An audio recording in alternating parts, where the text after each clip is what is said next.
الحمد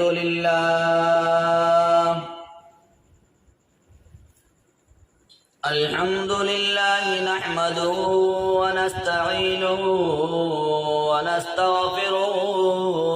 ونؤمن به ونتوكل عليه ونعوذ بالله من شرور أنفسنا ومن سيئات أعمالنا من يهده الله فلا مضل له ومن يضلله فلا هادي له ونشهد أن لا إله إلا الله وحده لا شريك له ونشهد أن سيدنا وحبيبنا وسندنا ونبينا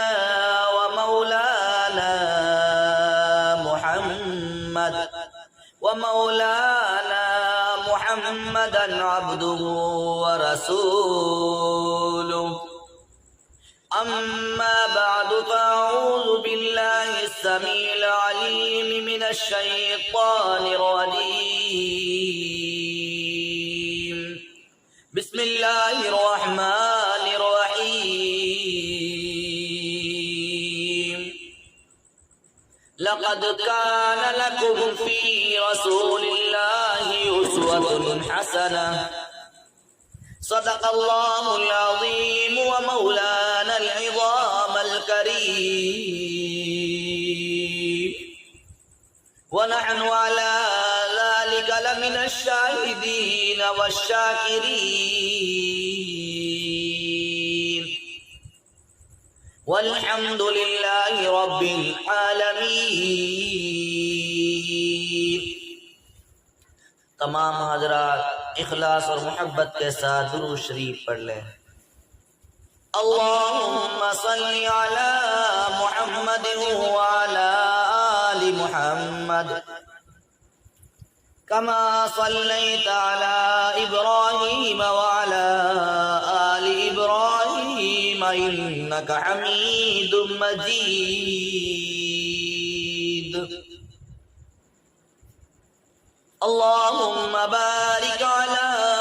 محمد وعلى آل محمد كما باركت على إبراهيم وعلى آل إبراهيم إنك حميد مجيد.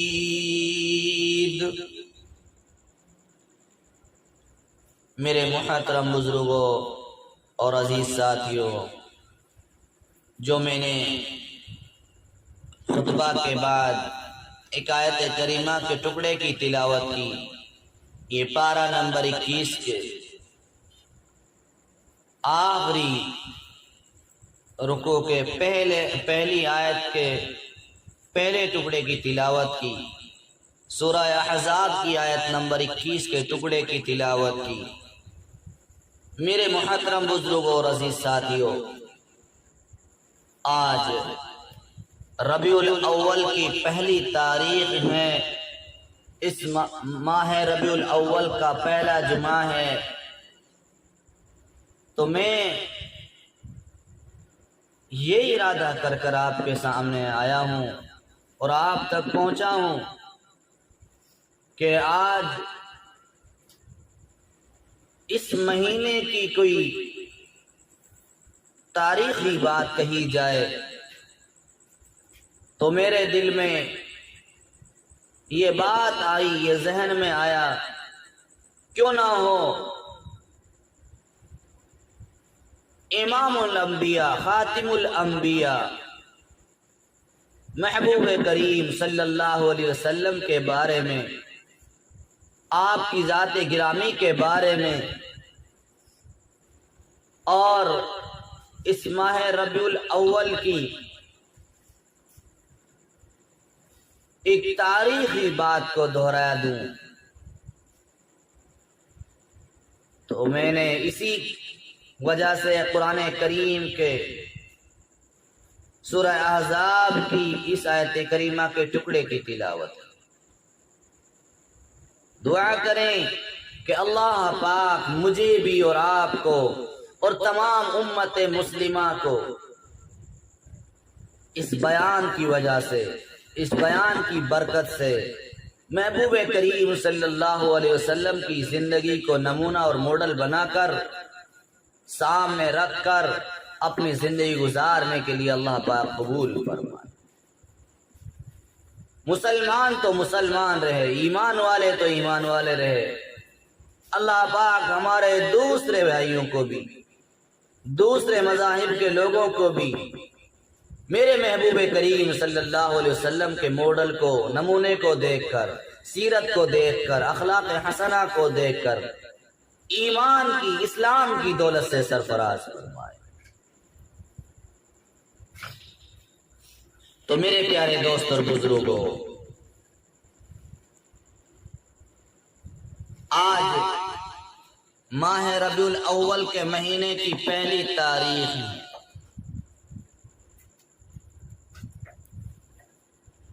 وقت کی قلت ہے، اس وجہ سے بات کو مختصر کرتے ہوئے میں تھوڑا اشارہ کرتے چلوں کہ ماہ ربیع الاول یہ بڑا مبارک مہینہ ہے، کیونکہ اس مہینے میں تشریف آوری ہوئی محبوب کریم صلی اللہ علیہ وسلم۔ یہ مہینہ میرے محبوب کریم صلی اللہ علیہ وسلم کی آمد کا سبب ہے۔ اس کو یہ شرف حاصل ہوا کہ اس مہینے میں میرے محبوب کریم صلی اللہ علیہ وسلم دنیا میں تشریف لائے، ظلم و بربریت مٹتی چلی گئی، ظلم و تشدد ختم ہوتا چلا گیا، سماج اور معاشرے میں آئی ہوئی بگاڑ اور فساد اور برائیوں کو ختم کرنے کا ایک اعلیٰ اور عرفہ اور اچھے اخلاق سے، اخلاق حسنہ سے مزین اور زینت یافتہ محبوب کریم صلی اللہ علیہ وسلم کو اللہ پاک نے بھیجا۔ آپ کے آنے کے بعد، دنیا میں آپ کی تشریف لانے کے بعد کتنے بے گھروں کو ٹھکانہ ملا، آپ کے پاکیزہ زندگی اور ماحول سے کتنے کمزور اور کتنے قوم کے ظلم و تشدد سے پسے لوگوں کو زندگی ملی، ان کو کامیابی ملی۔ کتنی عورتیں گھٹ گھٹ کر قوم میں اپنی زندگیاں گزار رہی تھی، ان کو سہارا ملا، ان کو حصہ ملا، ان کو مقام و مرتبہ ملا۔ مگر افسوس ہے آج ہم ہی مسلمان جو نام لیوا ہیں کالی کملی والے کے، جو نام لیوا ہیں رسول اللہ صلی اللہ علیہ وسلم کے، جو نام لیوا ہیں امام الانبیاء کے، آج ہم ہی نے اس مبارک مہینے کو محفلیں سجا کر، جلسے اور جلوس کر کر، اور افسوس تو یہ ہے کہ ان جلسے اور جلوسوں کے اندر قرآن کی باتیں، دین کی باتیں، میرے محبوب کی سیرت کی باتیں کم کہی اور سنی جاتی ہیں، ان سے زیادہ خرافات اور واہیات پنے کی باتیں سامنے آتی، ڈھول بجائے جاتے ہیں، قوالیاں کہی جاتی ہیں، مٹھائیاں تقسیم کی جاتی ہیں، اور عید میلاد النبی کے نام پر محفلیں قائم ہو رہی ہیں۔ ذرا سوچیں میرے رب نے کیا فرمایا جو میں خطبہ کے اندر آئے تلاوت کی، لَقَدْ كَانَ لَكُمْ فِي رَسُولِ اللَّهِ أُسْوَةٌ حَسَنَةٌ، تمہارے لیے بھلی تھی سیکھنی رسول اللہ کی چال، اس لیے کہ جو کوئی امید رکھتا ہے اللہ کی اور پچھلے دن کی اور یاد کرتا ہے اللہ کو بہت سا، اور جب دیکھی مسلمانوں نے کھوجے تو بولے یہی۔ تو میرے پیارے دوست اور بزرگوں، ذرا ہم سوچیں ہم نے کس کی زندگی کو ماڈل بنایا ہوا ہے؟ میرے محبوب کریم صلی اللہ علیہ وسلم نے ہمیں یہ تعلیم نہیں دی، میرے محبوب نے تو ہمیں یہ تعلیم دی صرف ایمان والوں کے لیے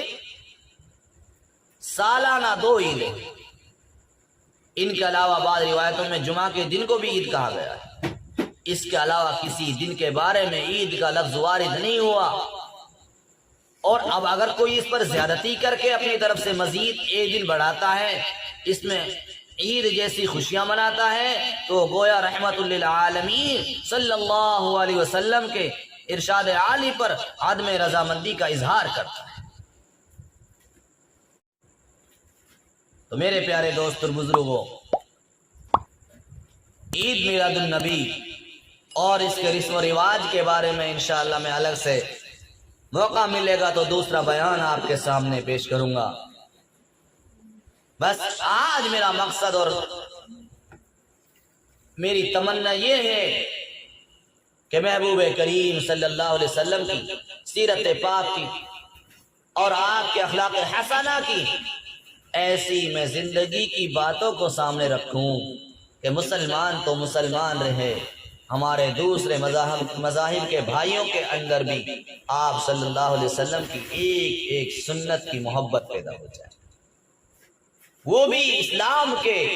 دائرے کے اندر آئیں، اسلام کو سیکھیں، قرآن کو سیکھیں، میرے محبوب کی زندگی کو سیکھیں، اور پھر وہ اسلام کی دولت سے مزین ہونے کے فکر مند ہوں، اور اللہ کی طرف سے ان کے لیے ہدایت اور رہنمائی کی راہ کھلتی چلی جائے، خیر و برکت کی ان کے لیے راہیں کھلتی چلی جائے۔ میرے پیارے دوست اور بزرگوں، یہ تو آپ سبھی کو معلوم ہے اور ہر شخص جانتا ہے کہ ہر شخص کی زندگی کے 3 دور ہوتے ہیں، 3 پہلو ہوتے ہیں: بچپن، جوانی، بڑھاپا۔ اور یہ بھی سیرت نگاروں، مقرروں، خطیبوں، دانشوروں، ادیبوں کا اصول رہا ہے کہ جب کسی شخصیت کی سوانح عمری لکھی جاتی ہے یا بیان کی جاتی ہے تو اس کا آغاز بچپن سے کیا جاتا ہے، بڑھاپے پر ختم کیا جاتا ہے۔ لیکن میں نے جب سرکار دو عالم صلی اللہ علیہ وسلم کی حیات طیبہ کا مطالعہ کیا تو وہ اس عام اصول اور ضابطے سے بالکل ہی مختلف اور الگ تھلگ نظر آتا ہے۔ آپ کی حیات طیبہ کا بیان بچپن سے شروع ہو کر بڑھاپے تک ختم نہیں ہوتا، بلکہ آپ کی حیات مبارکہ کا آغاز بھی عجیب ہے اور اختتام بھی عجیب ہے۔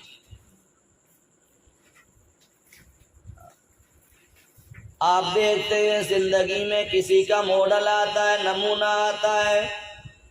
کسی کی تاریخ دیکھتے ہو، اس کی صفت بیان کرتے ہو، پیدائش سے لے کر اس کی موت پر ختم کر دیتے ہو، مگر میرے محبوب کریم صلی اللہ علیہ وسلم کی سیرت مصطفیٰ تو دیکھو۔ سیرت مصطفیٰ کا آغاز عالم ارواح سے ہوتا ہے اور سیرت مصطفیٰ کا اختتام عالم حشر اور نشر پر ہوتا ہے۔ آدم علیہ السلام کی سیرت کا آغاز آپ کی پیدائش کے بعد ہوا، نوح علیہ السلام کی سیرت کا آغاز آپ کی پیدائش کے بعد ہوا، یعقوب علیہ السلام کی سیرت کا آغاز آپ کی پیدائش کے بعد ہوا، یوسف علیہ السلام کی سیرت کا آغاز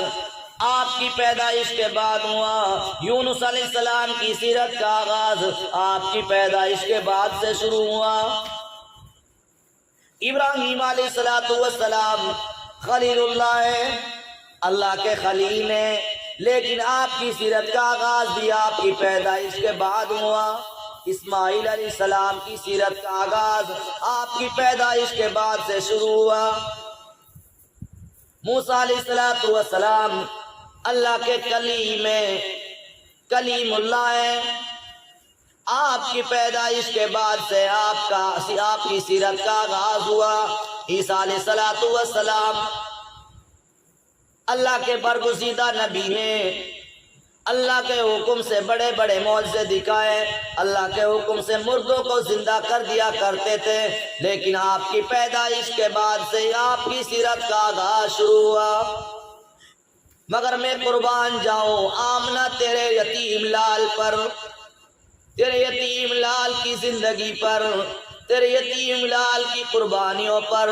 کہ تیرے یتیم کی سیرت اور عظمت کا آغاز پیدائش سے پہلے ہو گیا۔ ابھی عالم ارواحی میں تھے کہ اللہ تعالیٰ نے تمام انبیاء علیہ السلام کو جمع فرمایا، اور جمع فرما کر اعلان ظاہر فرما دیا، وَإِذْ أَخَذَ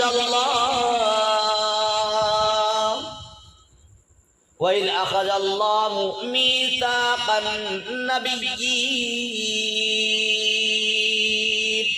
لَمَا آتَيْتُكُم مِّن كِتَابٍ وَحِكْمَةٍ ثُمَّ جَاءَكُمْ رَسُولٌ مُصَدِّقٌ لِّمَا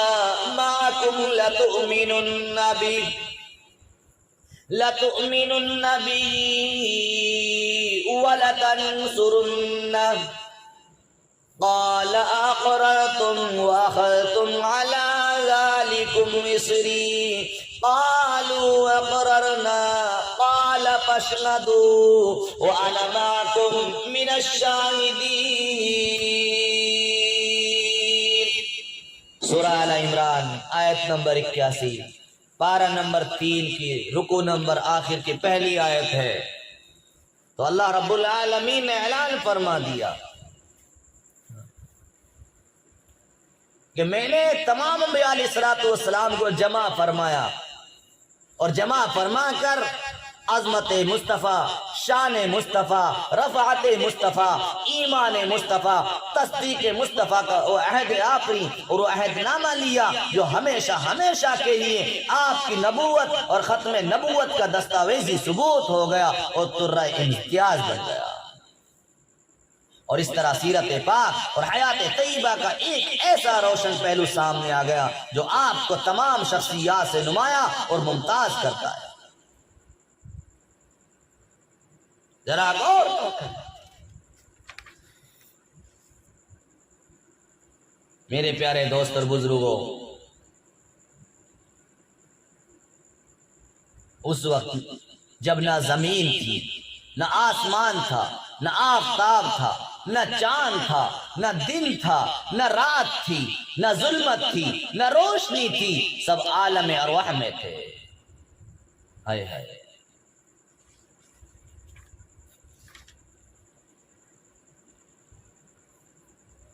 ذرا سوچیں، کیا آدم، کیا نوح علیہ السلام، کیا سلیمان علیہ السلام، کیا داؤد علیہ السلام، کیا زکریا علیہ السلام، کیا یحییٰ علیہ السلام، ہائے ہائے، کیا یعقوب علیہ السلام، کیا یوسف علیہ السلام، کیا ابراہیم علیہ السلام، کیا اسماعیل علیہ السلام، کیا موسیٰ، کیا عیسیٰ علیہ السلام عالم ارواح میں تھے؟ ذرا سوچیں، کل انبیاء کرام کانفرنس کا انعقاد ہوا، اعلان ہو گیا،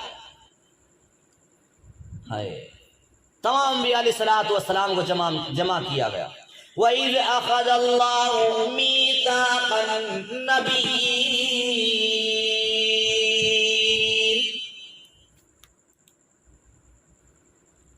فرمایا اللہ رب العالمین نے، اور جب ہم نے انبیاء علیہ السلام کو جمع فرمایا، ان سے عہد لیا، جمع کیا، تو ہم نے ایک عہد لیا تمام انبیاء علیہ السلام سے، کالی کملی والے کے لیے، کالی کملی والے کے بارے میں، کہ میں تمہارے بعد ایک نبی بھیجنے والا ہوں، وہ تمہارے بعد آئیں گے۔ وَإِذْ أَخَذَ اللَّهُ مِيثَاقَ النَّبِيِّينَ لَمَا آتَيْتُكُم مِّن كِتَابٍ وَحِكْمَةٍ ثُمَّ جَاءَكُمْ رَسُولٌ مُصَدِّقٌ لِّمَا مَعَكُمْ لَتُؤْمِنُنَّ بِهِ وَلَتَنصُرُنَّهُ۔ اور جب لیا اللہ رب العالمین نے نبیوں سے کہ جو کچھ میں نے تم کو دیا کتاب اور علم، پھر آئے تمہارے پاس کوئی رسول سچا بتا دے تمہارے پاس والی کتاب کی تصدیق کر دے.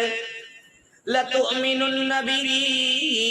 وَلَتَنْصُرُنَّ، تو اس رسول پر ایمان لاؤ گے، اس کی مدد کرو گے. قَالَ أَقْرَرْتُمْ، فرمایا کیا تم نے اقرار کر لیا. وَأَخَذْتُمْ عَلَىٰ ذَلِكُمْ إِصْرِي، اور اس شرط پر میرا عہد قبول کیا. قَالُوا أَقْرَرْنَا، تمام کے تمام نبی بولے ہم نے اقرار کر لیا. قَالَ فَاشْهَدُوا أَنَا مَعَكُمْ مِنَ الشَّاهِدِينَ.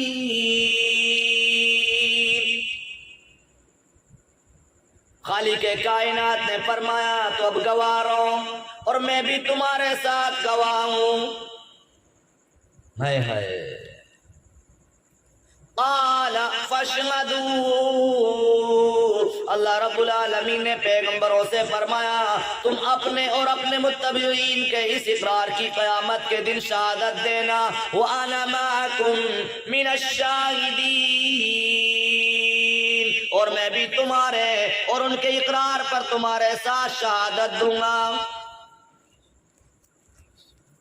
تو میرے پیارے دوست اور بزرگوں، میرے عزیز ساتھیوں، یہ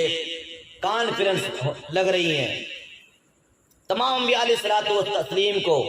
حکم دیا جاتا ہے کہ وہ تمام جمع ہو جائے اور ایک معاہدہ کرنا چاہتا ہوں. وہ معاہدہ لیا گیا، وہ عہد لیا گیا، اور کیسی مجلس لگی، کیسا جلسہ ہوا.